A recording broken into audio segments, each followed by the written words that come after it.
Hi പ്രിയപ്പെട്ടവരെ, നമുക്ക് learning and problem സോൾവിങ്ങിൻ്റെ part 2 പോകാം കേട്ടോ.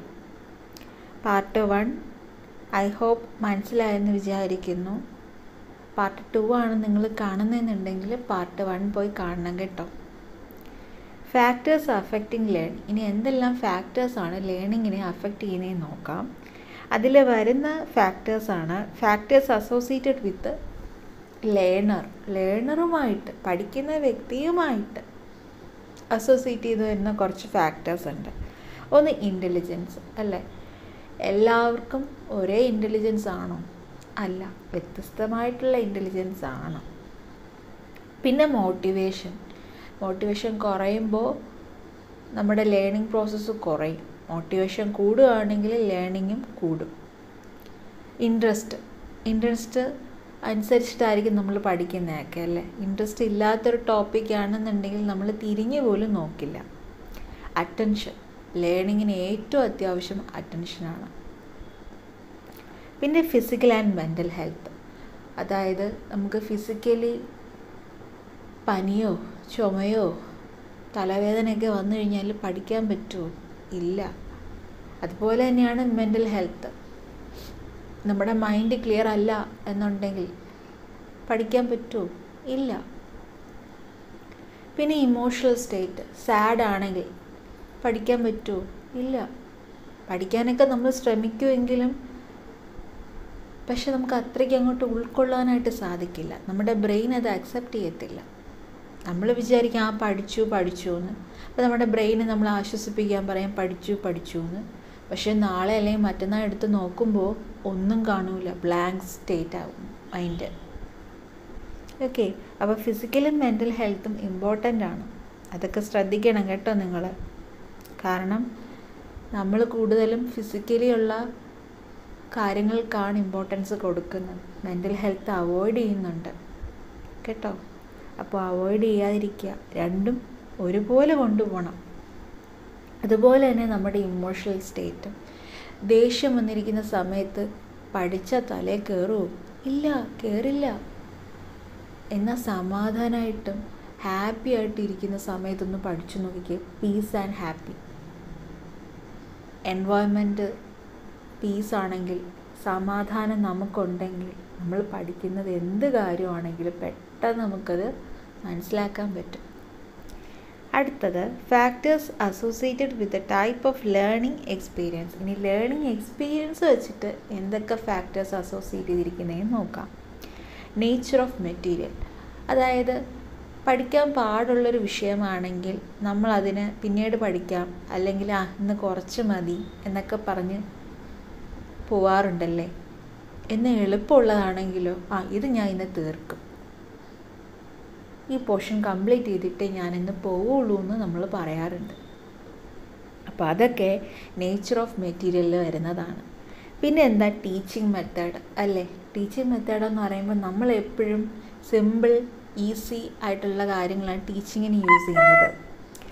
നോട്ടിഫിക്കേഷൻ അവോയ്ഡ് ചെയ്യുക. ഓക്കെ, അപ്പോൾ ടീച്ചിങ്ങിൽ ക്ലാസ്സിൽ ടീച്ചർ ഒരു മെത്തേഡ് പറയും, ട്യൂഷൻ ഉണ്ടെങ്കിൽ ട്യൂഷൻ ക്ലാസ്സിലൊരു മെത്തേഡ് പറയും, യൂട്യൂബിലാണെങ്കിൽ യൂട്യൂബിലൊരു മെത്തേഡ് പറയും, നമ്മളൊരു മെത്തേഡ് കണ്ടുപിടിക്കും. പക്ഷെ ഞാനൊരു കാര്യം പറയട്ടെ, നിങ്ങൾക്ക് ഏറ്റവും എളുപ്പമുള്ളതും നിങ്ങൾക്ക് ഇഷ്ടപ്പെടുന്നൊരു മെത്തേഡ് നിങ്ങൾ പഠിക്കാനായിട്ട് ചൂസ് ചെയ്യുക. എവിടെയൊക്കെ എന്ത് മെത്തേഡ് കേട്ടാലും നിങ്ങൾക്ക് എന്ത് പറ്റുന്നോ അത് നിങ്ങൾ ചൂസ് ചെയ്യുക. എഴുതി പഠിക്കാനാണെങ്കിൽ അങ്ങനെ, വായിച്ച് പഠിക്കാനാണെങ്കിൽ അങ്ങനെ. പക്ഷേ ഏറ്റവും ഫലപ്രദം ഏത് മെത്തേഡാണെന്നറിയാമോ? സ്വന്തമായിട്ട് നോട്ട് പ്രിപ്പയർ ചെയ്തിട്ട് പഠിക്കുന്നത് തന്നെയാണ്. അതെങ്ങനെയാണെന്നും കൂടെ ഞാൻ പറഞ്ഞു തരാം കേട്ടോ. സൈക്കോളജി ബേസിസ് ആയതുകൊണ്ട് ഞാൻ സൈക്കോളജിയുടെ കാര്യം തന്നെ പറയാം. ഞാൻ സൈക്കോളജി പഠിക്കുമ്പോൾ നോട്ട് പ്രിപ്പയർ ചെയ്യും. ഒരു ബുക്ക് എടുക്കും, ആദ്യം ഞാൻ സിലബസൊക്കെ ഒന്ന് വായിച്ചു നോക്കും, എൻ്റെ മൈൻഡിലൊരു ഐഡിയ കിട്ടാൻ വേണ്ടിയിട്ട്. എന്നിട്ട് ഞാൻ നോട്ട് എടുത്തിട്ട് മൊഡ്യൂൾ 1 തുടങ്ങും. എന്നിട്ട് നോട്ട് പ്രിപ്പയർ ചെയ്യും. ഓക്കെ, ഗൂഗിളിൽ നിന്ന് കിട്ടുകയാണെങ്കിൽ അങ്ങനെ, റെഫറൻസ് ബുക്കിൽ നിന്നാണെങ്കിൽ അങ്ങനെ, എനിക്ക് മനസ്സിലാവുന്ന രീതിയിൽ ഞാൻ നോട്ട് പ്രിപ്പയർ ചെയ്ത് വയ്ക്കും. ഓക്കെ, ആ നോട്ട് തന്നെയാണ് ഞാൻ ഇൻറ്റേർണൽ എക്സാമിന് പഠിച്ചെഴുതുന്നത്. ആ നോട്ട് തന്നെയാണ് സെമസ്റ്റർ എക്സാമിന് പഠിച്ചെഴുതുന്നത്. പിന്നെ ഞാനത് റിവൈസ് ചെയ്യും. ഇങ്ങനെയാണ് ഞാൻ പഠിക്കുന്നത്. പിന്നെ നോട്ടെല്ലാം പ്രിപ്പയർ ചെയ്തതിന് ശേഷം ഞാൻ ക്വസ്റ്റ്യൻ പേപ്പർ നോക്കും, പ്രീവിയസ് ഇയർ ക്വസ്റ്റ്യൻ പേപ്പർ. അതും വെച്ച് പഠിക്കും.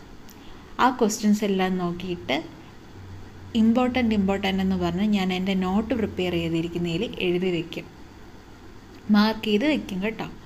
എന്നിട്ട് ഞാൻ അതെല്ലാം ഫോക്കസ് ചെയ്ത് വീണ്ടും റിവൈസ് ചെയ്യും. അങ്ങനെ ഞാൻ സൈക്കോളജി പഠിക്കുന്നത്. ഓക്കെ, നിങ്ങൾക്ക് ഏതാണോ ഇഷ്ടമുള്ള മെത്തേഡ് അത് നിങ്ങൾക്ക് യൂസ് ചെയ്യാം കേട്ടോ. അടുത്തത് പ്രാക്ടീസ് ചെയ്യുക. ഡെയിലി പഠിക്കുന്ന കാര്യങ്ങൾ പ്രാക്ടീസ് ചെയ്യുക. അത് എന്ത് തന്നെയാണെങ്കിലും ശരി, പ്രാക്ടീസ് ചെയ്യുക. പ്രാക്ടീസ് ചെയ്താലേ നമുക്കതിലൊരു ഇമ്പ്രൂവ്മെൻറ്റ് കാണാൻ പറ്റുള്ളൂ.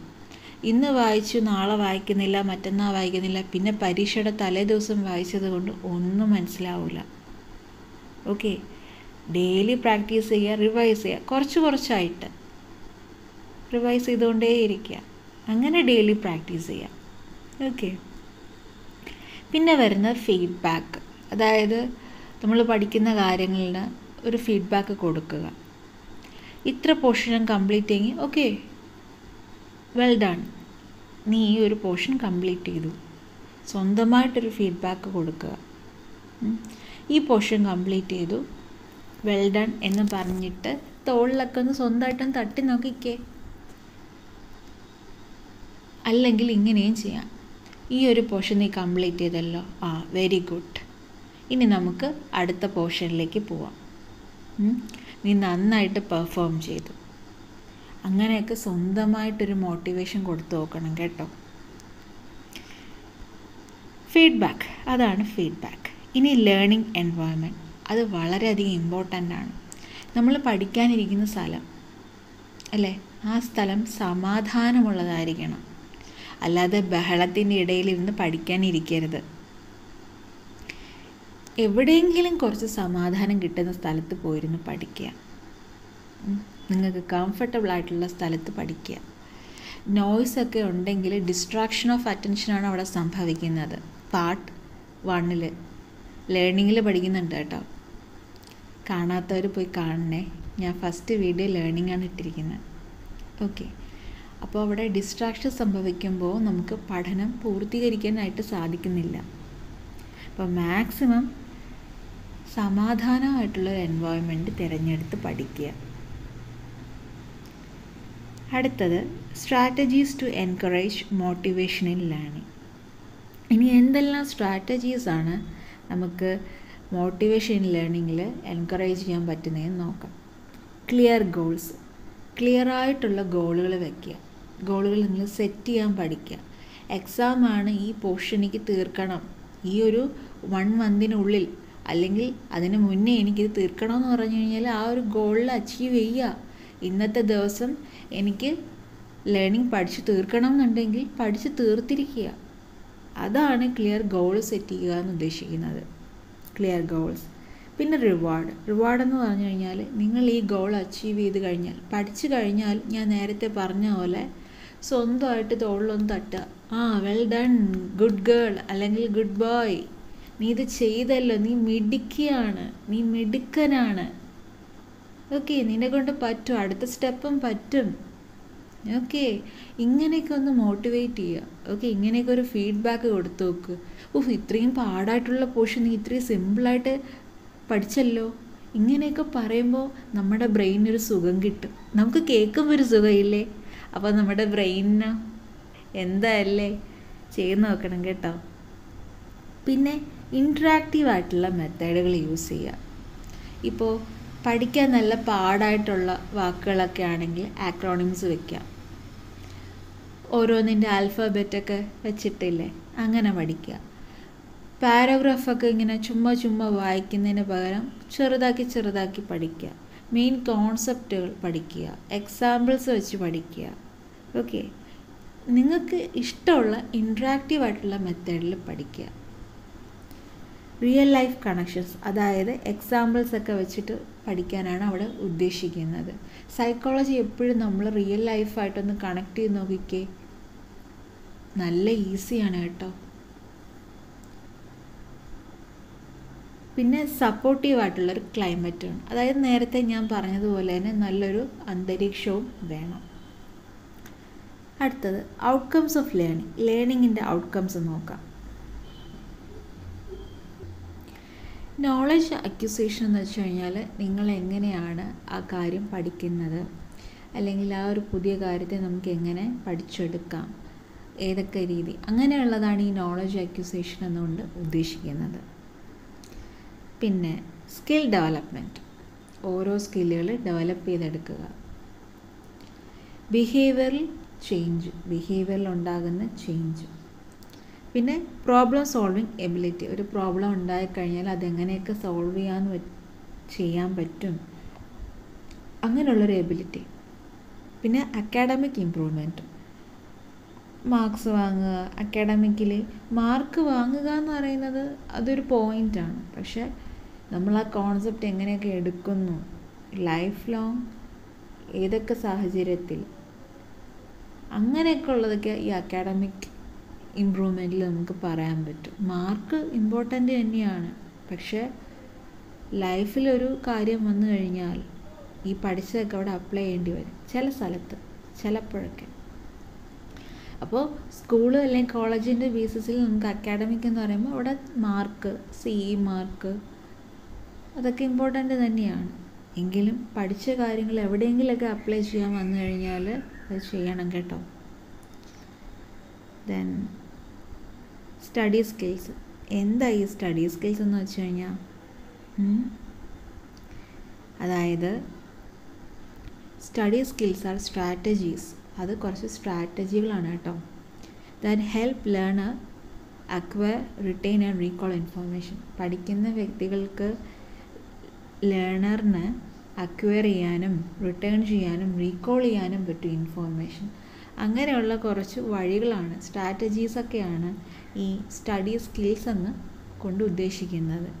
ഇതിൽ ടെക്നിക്ക് നോക്കാം കേട്ടോ. എന്തൊക്കെ ടെക്നിക്കാണ് ഉള്ളത് സ്റ്റഡി സ്കില്ലിൽ? Time management. എക്സാമിന് നമ്മൾ ടൈം മാനേജ് ചെയ്യണം, പഠിക്കുമ്പോഴും ടൈം മാനേജ് ചെയ്യണം. അപ്പോൾ ടൈം മാനേജ്മെൻറ്റ് അതൊരു ഇമ്പോർട്ടൻ്റ് തന്നെയാണ്. പിന്നെ നോട്ട് ടേക്കിംഗ്, ഞാൻ നേരത്തെ ഒക്കെ പറഞ്ഞ പോലെ നോട്ട് ടേക്കിംഗ്, ലെക്ചർ നോട്ട് എഴുതിയെടുക്കുക. ക്ലാസ്സിൽ ടീച്ചർ പറയുമ്പോൾ ലെക്ചർ നോട്ട്സ് എഴുതിയെടുക്കുക. പിന്നെ സ്വന്തമായിട്ട് നോട്ട് പ്രിപ്പയർ ചെയ്യുക, റിവിഷൻ നടത്തുക. നമ്മൾ എത്രത്തോളം പഠിച്ചു, എത്ര കംപ്ലീറ്റ് ആക്കി, എത്ര ക്വസ്റ്റ്യൻ പേപ്പർ പ്രീവിയസ് ഇയർ നിങ്ങൾ പഠിച്ചു എന്ന് പറഞ്ഞിട്ട് ഒരു കാര്യവുമില്ല ഈ റിവിഷൻ ഇല്ലെങ്കിൽ. പിന്നെ കോൺസെൻട്രേഷൻ, വെറുതെ വായിച്ചു വിട്ടിട്ട് കാര്യമൊന്നുമില്ല, പകരം അവിടെ ഒരു കോൺസെൻട്രേഷൻ ഉണ്ടായിരിക്കണം, ശ്രദ്ധിച്ച് കാര്യങ്ങളെല്ലാം നമ്മൾ പഠിക്കണം. നീ മോർണിംഗ്സ് യൂസ് ചെയ്യാം അല്ലേ. പിന്നെ സെൽഫ് ടെസ്റ്റിംഗ്, പഠിച്ചത് കഴിഞ്ഞ് എല്ലാം റിവൈസ് ചെയ്തതിന് ശേഷം ഒന്ന് എഴുതി നോക്കുക, അല്ലെങ്കിൽ പ്രീവിയസ് ഇയർ ക്വസ്റ്റ്യൻ പേപ്പർ എടുത്ത് വെച്ചിട്ട് എക്സാമിനിരുന്ന് എഴുതും പോലെ ടൈമിംഗ് സെറ്റ് ചെയ്തിട്ട് എഴുതി നോക്കുക. അപ്പം നമുക്കറിയാം നമ്മൾ എത്രത്തോളം ഇമ്പ്രൂവ് ചെയ്തു, എവിടെയൊക്കെയാണ് എനിക്ക് തെറ്റ് പറ്റിയത്. ഈ ടൈം മാനേജ് ചെയ്യാനൊക്കെ അതൊക്കെ എളുപ്പമാണ് കേട്ടോ. എവിടെ എനിക്ക് തെറ്റ് പറ്റിയത്, പലപ്പോഴും നമ്മൾ ഡിഗ്രിയിൽ ഞാൻ മലയാളമാണ് പഠിച്ചത് കേട്ടോ. മലയാളത്തിന് എനിക്ക് ഒരിക്കലും സമയം കിട്ടാറില്ല. അങ്ങനെ കുറച്ച് ബുദ്ധിമുട്ട് എനിക്ക് വന്നിട്ടുണ്ട്. നമ്മളിങ്ങനെ വാരിക്കോരി ഇങ്ങനെ എഴുതുമ്പോൾ സമയം കിട്ടുന്നില്ല എനിക്ക്. നിങ്ങൾക്ക് അങ്ങനെ തോന്നിയിട്ടുണ്ടോ? ഞാൻ മലയാളം എടുത്ത് അതുകൊണ്ടാണോ എന്ന് എനിക്കറിയില്ല, പക്ഷേ എനിക്ക് അങ്ങനെ തോന്നി. അതുകൊണ്ട് ഞാൻ വീട്ടിൽ ഇരുന്ന് പ്രാക്ടീസ് ചെയ്ത് നോക്കി. മലയാളം ക്വസ്റ്റ്യൻ പേപ്പർ എടുത്ത് വെച്ചിട്ട് ഇങ്ങനെ എഴുതിയൊക്കെ നോക്കി, ഇത്ര സമയത്തിനുള്ളത് കംപ്ലീറ്റ് ചെയ്യാമോ, 15 മാർക്കിൻ്റെ, 4 മാർക്കിൻ്റെ, 2 മാർക്കിൻ്റെ ഒക്കെ. അപ്പം ഞാൻ അങ്ങനെ ചെയ്തപ്പോൾ എനിക്കൊരു ഇമ്പ്രൂവ് ആയിട്ടാണ് തോന്നിയത്. ഫൈനൽ എക്സാമിന് കുറേയൊക്കെ എനിക്ക് ടൈം മാനേജ് ചെയ്യാൻ പറ്റിയിട്ടുണ്ട്. അത് ഈ ഒരു ടെക്നിക്കിലൂടെയാണ്, സെൽഫ് ടെസ്റ്റിങ്ങിലൂടെ. ഓക്കെ, അപ്പോൾ ഇന്ന് നമുക്ക് ഇത്രയും പഠിച്ചാൽ മതി. അപ്പം നാളെ ബാക്കി ആയിട്ട് കാണാം. Bye bye.